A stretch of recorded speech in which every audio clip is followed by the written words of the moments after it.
Hello and welcome back to the Kimberly Hoyt podcast. I am so excited to share with you today my new friend, Tiffany.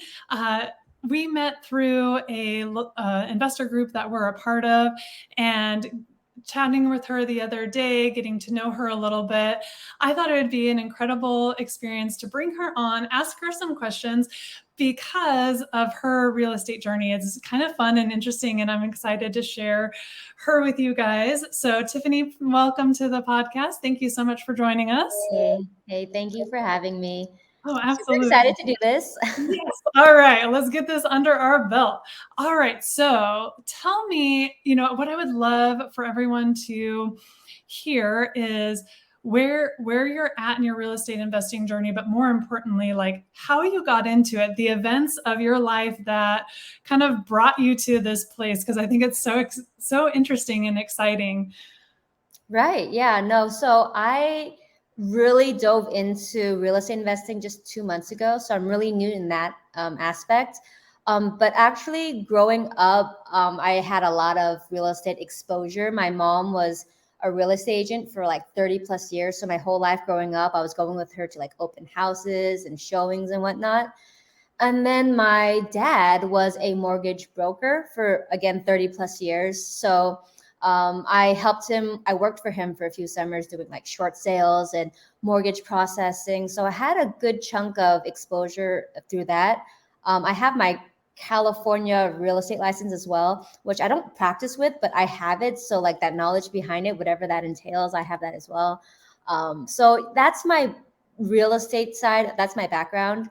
But besides that, I also just have a background in tech. So I worked in a tech company for several years.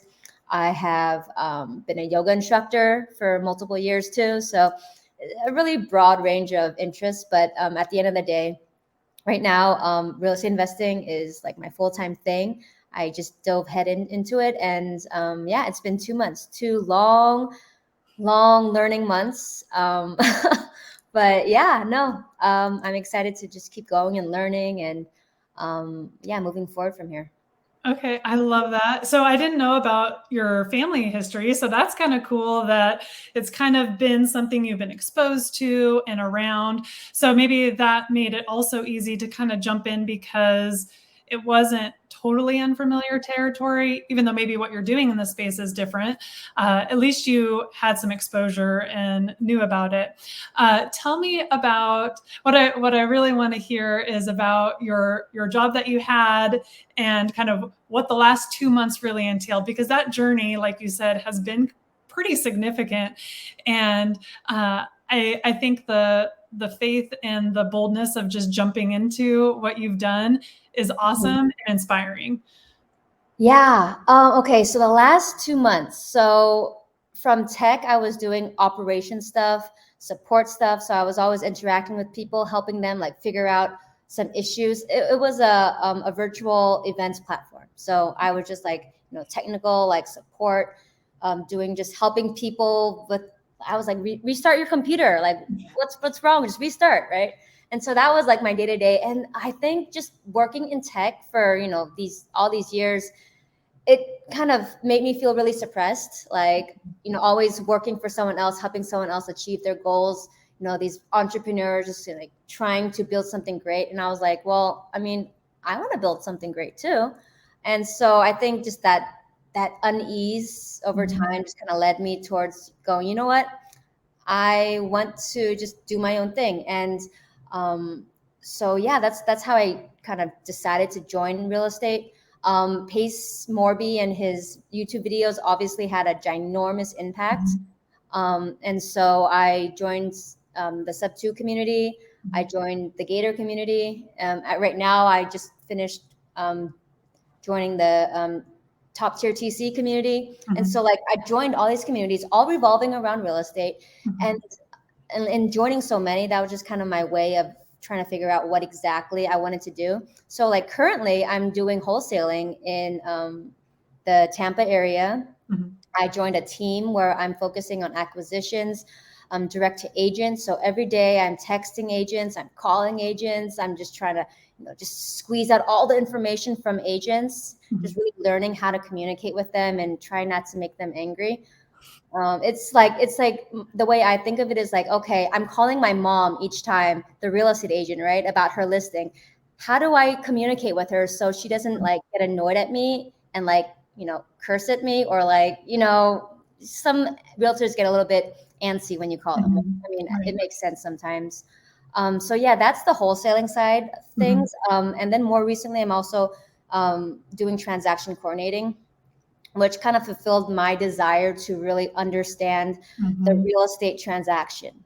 Because kind of when I first got into this, there's always that like, but how does that work? But okay, they do this, but then like, where does that contract go? And so I just really wanted to understand all of that. And so I joined, top tier TC. I got this training, and now I'm kind of jumping head in, helping people with their transactions. And I'm still learning a lot, but I also have my top tier community to kind of guide me as I'm kind of learning the ropes. No two transactions are the same. There's always different circumstances affecting what you need to do. But yeah, so that's my TCing. And then I'm also part of Gator, which was actually the first community I joined. And that I feel was just so beneficial in adding this like tool to my tool belt, that even if I don't focus like wholeheartedly on Gator right now, that's something I could always kind of use in the future. And so, yeah, Pace in there really taught us how to think more creatively in terms of how we can inject ourselves into a transaction and, kind of monetize on that and create, still a win-win situation for, all parties. So yeah, that's what I'm up to. Kind of a lot, but I think the real struggle right now is just trying to figure out, how to divide my time appropriately, so I'm not neglecting anything specifically, whilst at the same time not just like, brushing things away and just forgetting about something for a few years or a few months, maybe not years yet. But yeah, so right now it's just about being able to focus, which is a challenge. Yeah, and with real estate investing, and kind of as you pointed out, there's lots of different ways to be involved and to get into it. And I do think that using or doing the transaction coordinator is super helpful, especially, for those who maybe have no experience with real estate, because understanding the process of what has to happen to make a transaction go through is super important, especially when they're talking to sellers or talking to buyers, so they have an understanding of where to go. So that's an incredible resource that you can provide for investors. So that's awesome. I love that.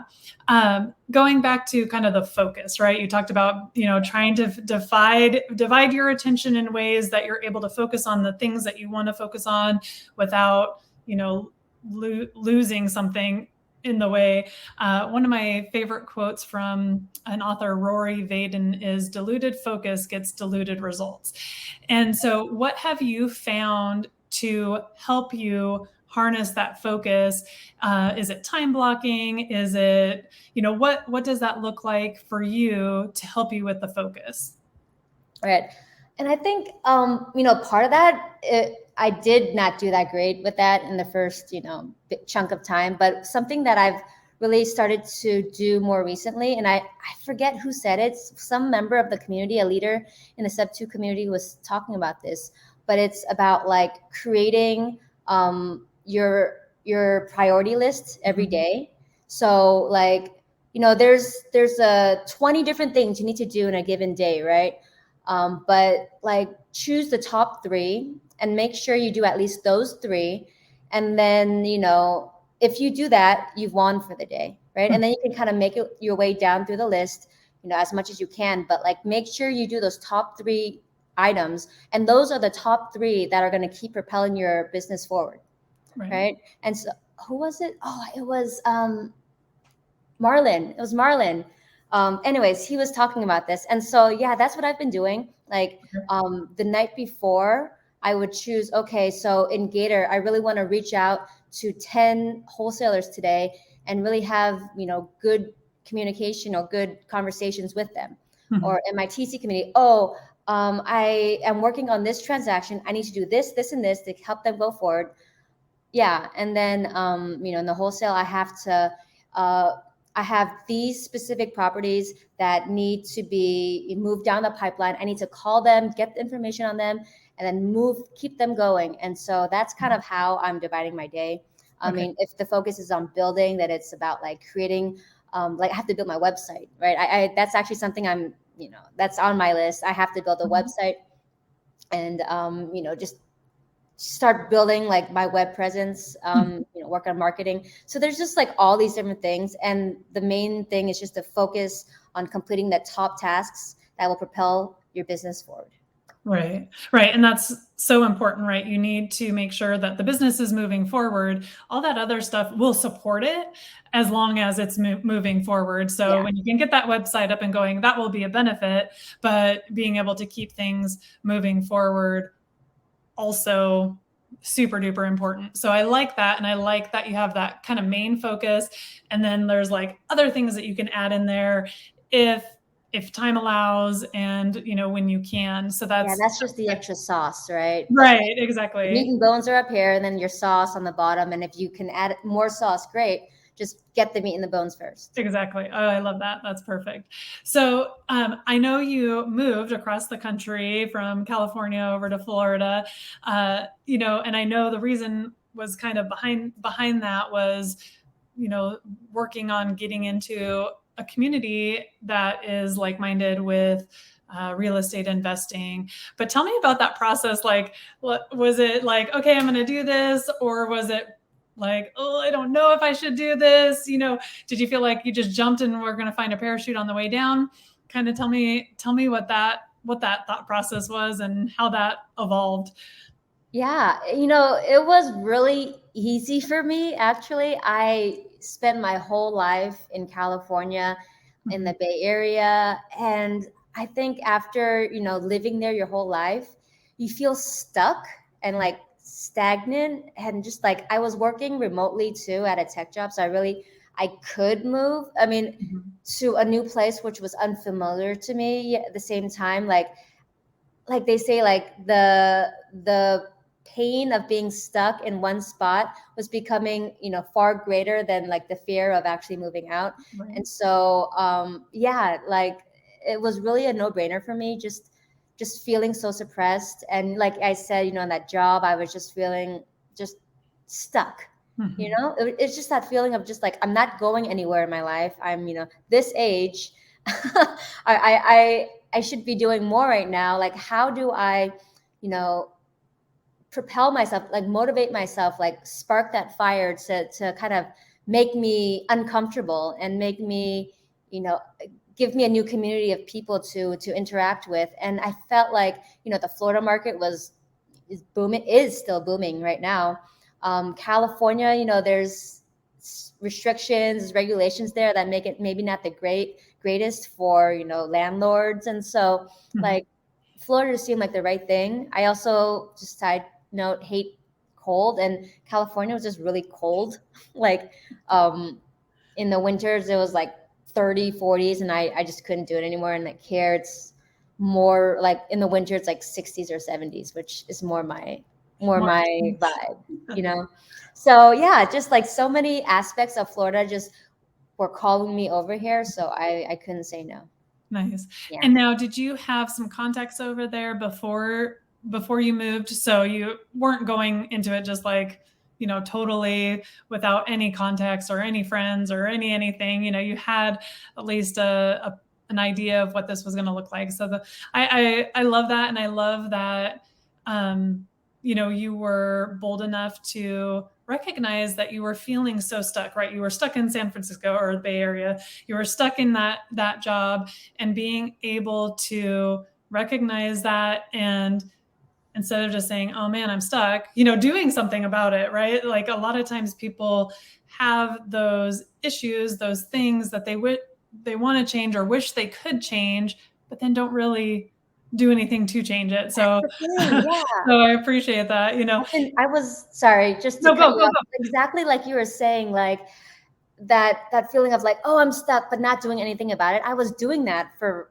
years before I finally did do something about it. And I looked back at those wasted years. I would say, like, I wouldn't say wasted because I was, I was working, but at the same time, like, I could have been so much further along in my real estate journey should I have kind of made that change, made that leap earlier. And it's one of those things I don't want to say like regret it, but like I kind of regret it, Right.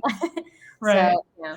No, I can totally relate to that. I was stuck in a job that was soul sucking. Like I hated it, and but it was a good job, and I made good money, and that was the justification, right, for staying in that yuck for so long because I didn't really know or really take the time to think about like, well, what else could I do? So I completely understand. And I'm like, as you're saying that, I'm like, oh, I totally regret those years too.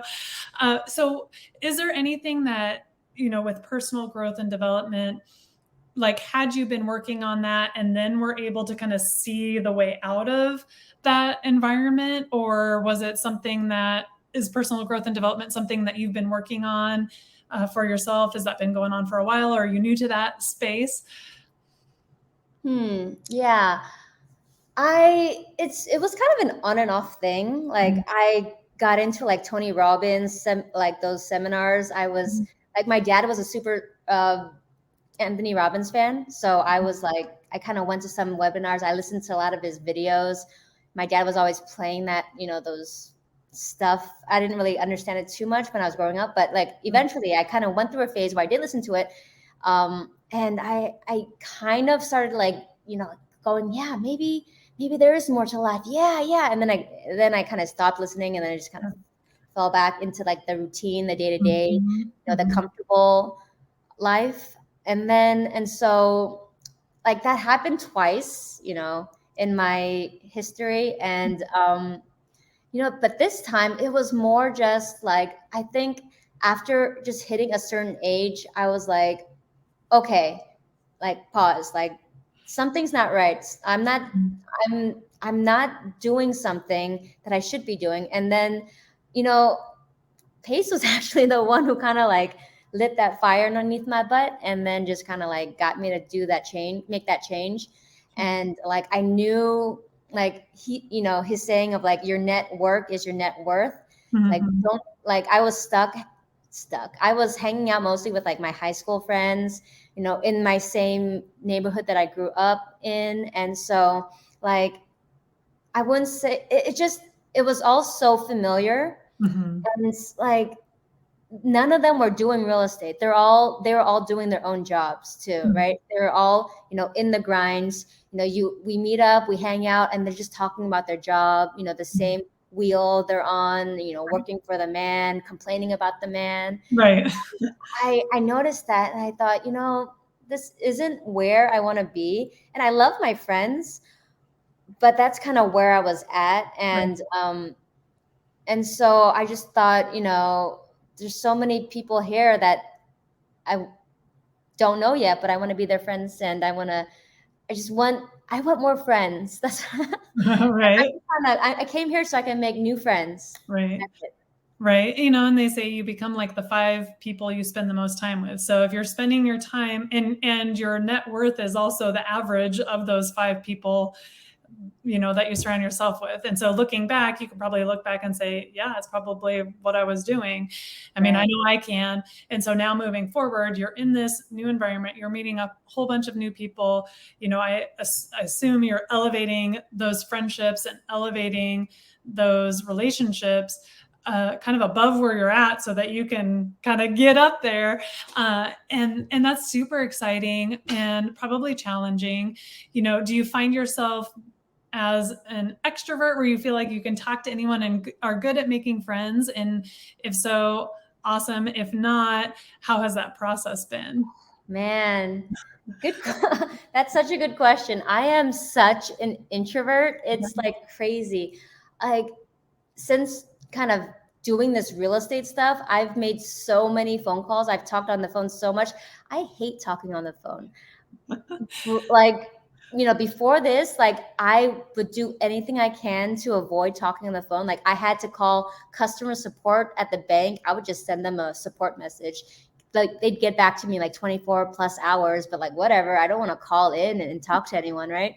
Like I hate talking on the phone. So I think that being said, in this last 2 months, like I've really grown to feel so much more comfortable. Like people are texting me, like Facebook messaging me. I'm like, hey, let's get on a call. Let's just talk, And Right. so like I feel like that's just some growth that I've Mhm. experienced. I think like going out in person and meeting people, like I still like to get back home, go to bed by 10.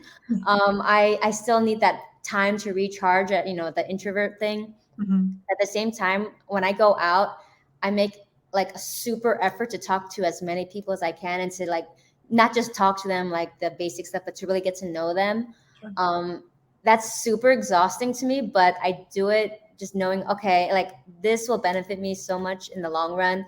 Um, and so, yeah, no, it's uncomfortable in that regards. It doesn't come naturally to me, but it's something I learned like you have to do, Sure. and it's getting easier as I'm doing more of it. Yeah.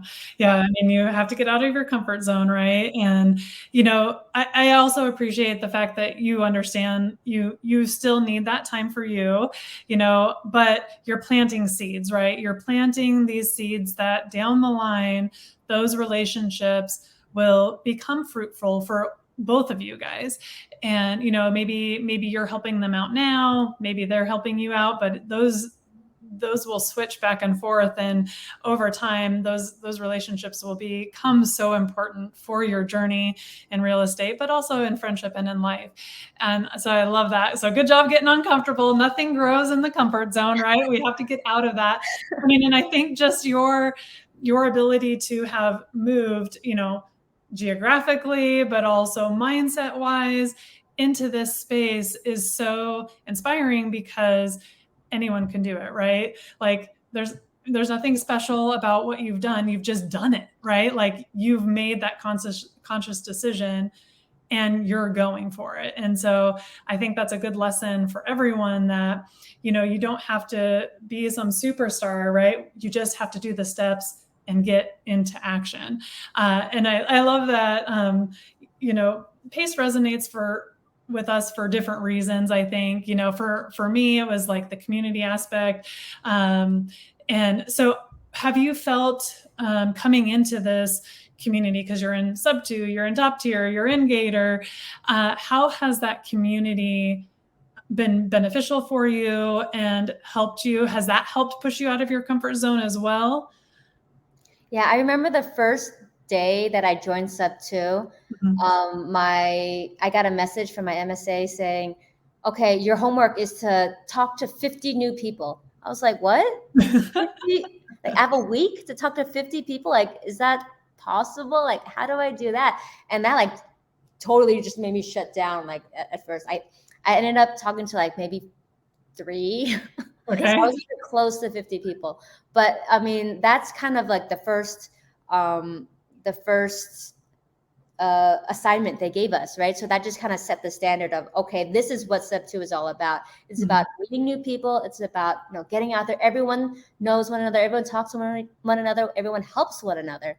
And Mhm. so, and like I said, that doesn't come comfortable to me. At the same time, I've really learned about the value of that. Like after talking to someone and like they just sent me off to someone else who really helped me with this. I was having trouble with this transaction, and because I talked to that person over there who introduced me to this person, they Right. helped me with this. And so like it just becomes like this web of people Mhm. helping. So that like realizing how impactful it is to actually network just kind of sparked me to like want to talk to even more people, right? Like the more I'm doing it, the more I'm seeing those seeds start to sprout. Right. And like that's like the biggest motivation I need to just keep going. So to answer your question, I found amazing the communities in all three. I Mhm. know there's like a lot of overlap between all Sure. three communities, Sure. but like they've been amazing. Like the Facebook community, for instance, like the groups, ask a question, any question. Make sure you kind of work around the algorithms of Facebook. You know how they are. You tag and you like, but like any question I have, someone has responded, someone has helped out, reached out to me personally, DM'd me, and then we talked. And so, like, literally having this community behind my back makes me feel like there's nothing I can't do. I just have to take the action and keep moving forward. Like Caroline Kane says, like 1% better, right? So just keep getting 1% better. And you have that network to kind of help you push you forward as long as you're willing to move forward, you know?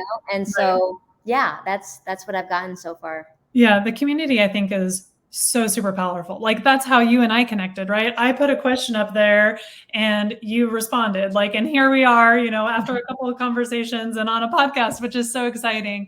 And I think, you know, you do the networking, like you said, is so helpful. And what I love about the community too is, you know, if you're taking the action, you may not know the next step, but someone else does. And you just have to, you know, kind of ask for it and someone's going to help you, you know, and then, you know, you're able to help someone else along the line. You know, I kind of like to think of it as like, you know, someone's helping pull me up and then I can help pull someone along with me and we can work together on that. So you are just wait, sorry to add one more thing to what you just said. That's so true. Like in the very beginning, you joined Sub 2, for instance, and you know, Paige just says, you know, go reach out to people, see how you can help them. And you're like, I'm new. I just joined. How am I supposed to be able to help you, right? Like, I don't know what to do. I don't know what the purchase contract looks like. But like the thing is that the ways you help people is not exactly like helping them close a transaction, right? Like if it's another, like there's always someone newer than you who's coming in. It's someone's first day every day, right? And so they have a question about like how to access the course, like how to join the Discord group. Like these are questions you can answer and you can help them and reach out to them, and just like reaching out and just being their friend is helping them, right? It's helping them start to get warm to the community. And so like, don't think just because you're new, you can't help. That's like a lie. Like I'm only 2 months in and I feel like I can help so many. That's why I did reach out to you, because I was like, I can answer that question now. Right. And so, yeah, I just wanted to throw that out there. Like, no, I love that. Yeah. And we're all learning and growing. We're all at different levels, so we can help at different levels. And the only way for us to continue to grow is to continue to ask for that help and continue learning. And I love that about the community too, that it's all about learning and growing together and helping each other kind of work towards our goals. And we all have different ways we can help, different assets we can bring, but that's the beauty of it. But together we're unstoppable, right? Like together we can do amazing things, and that's so exciting. Well, girlfriend, I am so excited that you have been here with us. I guess my last question that I'll ask, as someone new, like you're relatively new yourself, but as someone new to real estate investing, what is one piece of advice that maybe you wish you had when you first started, or something that would help set them up for success if they decide to jump into this crazy world of REI? One thing, let's see.